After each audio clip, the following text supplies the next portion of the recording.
Assalamualaikum warahmatullahi wabarakatuh. Alhamdulillahi rabbil alamin. Wassalatu wassalamu ala asrafil anbiya wal mursalin Sayyidina Muhammadin wa alihi wa sahbihi wa man tabi'um bi ihsanin ila yaumiddin, amma ba'du. Pada pertemuan yang lalu kita telah membahas tentang faktor penunjang dari perkembangan peradaban Islam sebagaimana diterangkan oleh Ibnu Khaldun dalam kitab Al-Muqaddimahnya, bahwasanya ada 3 faktor yang mempengaruhi lahirnya satu peradaban, yaitu ada faktor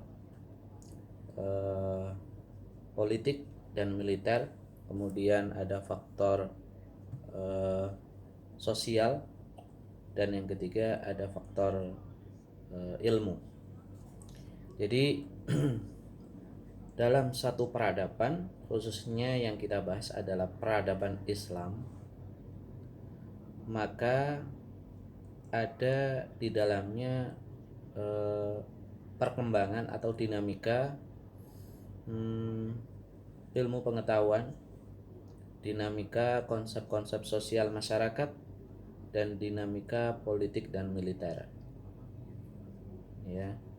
Jadi adanya kekuatan politik, ada kekuatan militer, ya, maka komunitas masyarakat itu menjadi tertib, menjadi satu masyarakat yang terlindungi.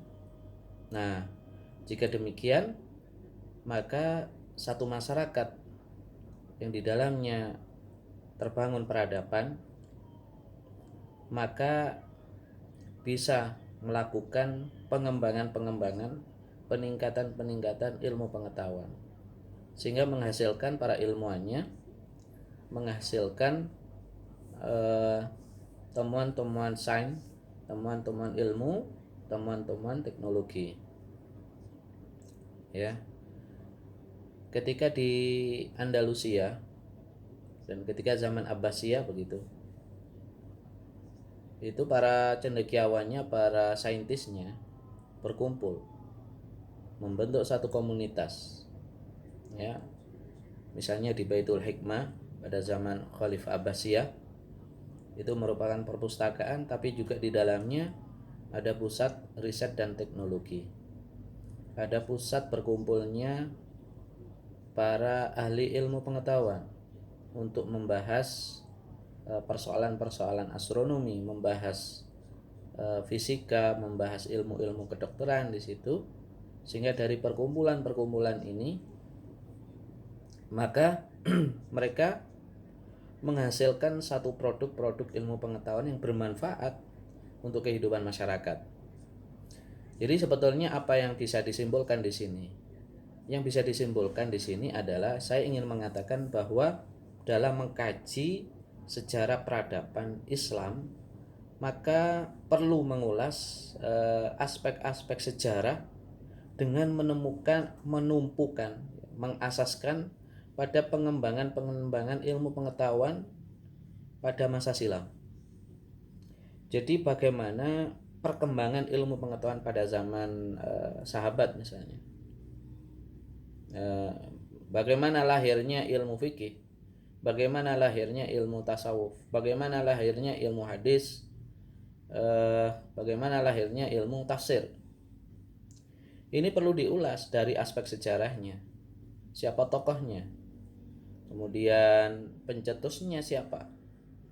Inilah sejarah peradaban.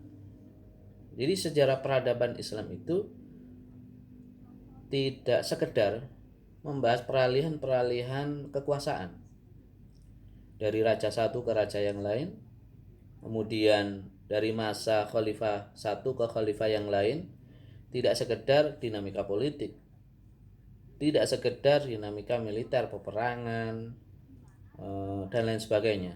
Tapi lebih penting daripada itu adalah kita kembali kepada makna peradaban Islam itu yang sebagaimana dijelaskan oleh Prof. Alatas, di mana denyut nadi dari peradaban Islam itu sebetulnya proses Islamisasi.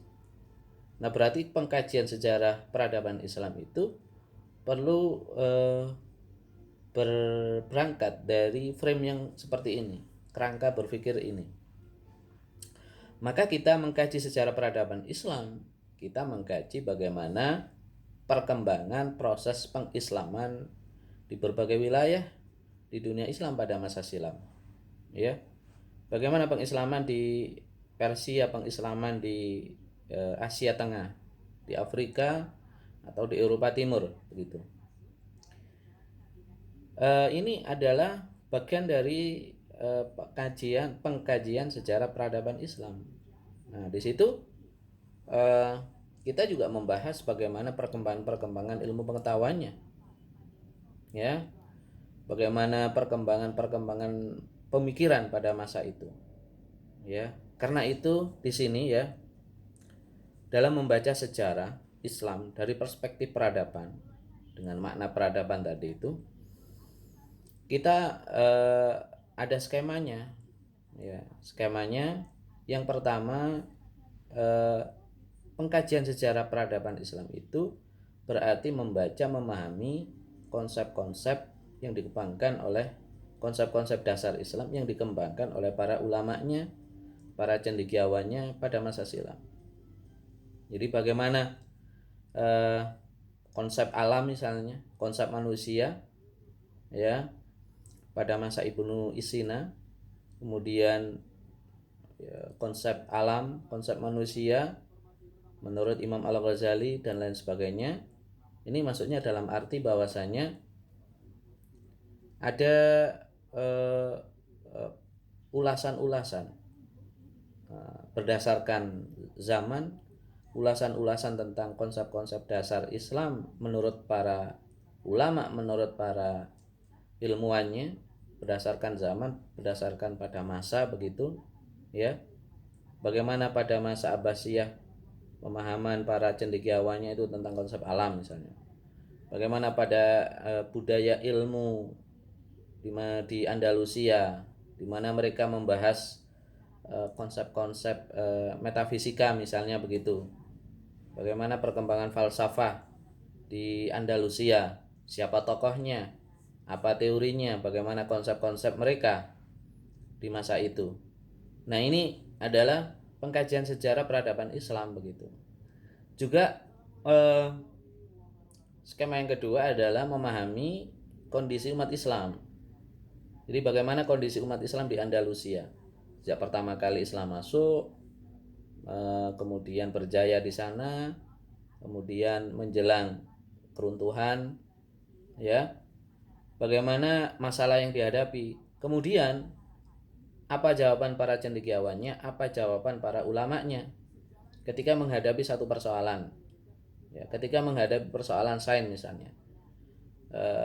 Dinamika para ulama bagaimana, diskusinya bagaimana, siapa ulama yang terlibat dalam diskusi adu argumentasi di sana, siapa tokohnya. Jadi tidak sekedar membaca sejarah dinamika politik dan sejarah militer, ya, iya, dinamika politik, sejarah militer, ya, peperangan dan sebagainya. Itu bagian dari sejarah pengkajian sejarah peradaban Islam. Tapi semestinya tidak hanya itu, tapi harus lebih luas dari itu.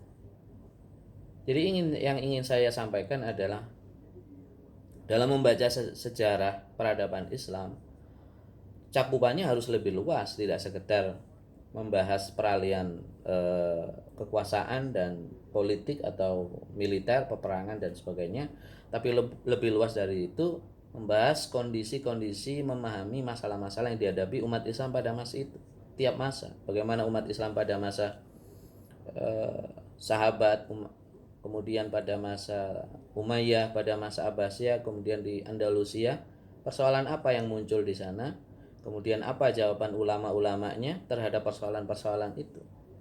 Nah, persoalan-persoalan ini baik itu persoalan ilmu agama, ilmu syariah, atau persoalan-persoalan ilmu sains dan teknologi, ilmu akliyah, ya, termasuk di dalamnya kita perlu mengenalkan kepada para pelajar kita, anak didik kita, siapa tokoh-tokoh saintis muslim, apa kontribusinya begitu, ya, apa kontribusi Ibnu Sina dalam ilmu kedokteran, dalam ilmu matematika misalnya, bagaimana jasa Ibnu Haytham dalam ilmu fisika misalnya, ya, Al-Farabi dalam ilmu falsafah, dalam ilmu eh, sosial politik begitu.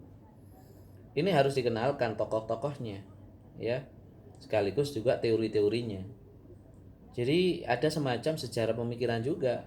Ya, maksudnya sejarah peradaban Islam itu di situ kita mempelajari dinamika pemikiran umat Islam, ya, budaya-budaya ilmu umat Islam pada masa silam begitu.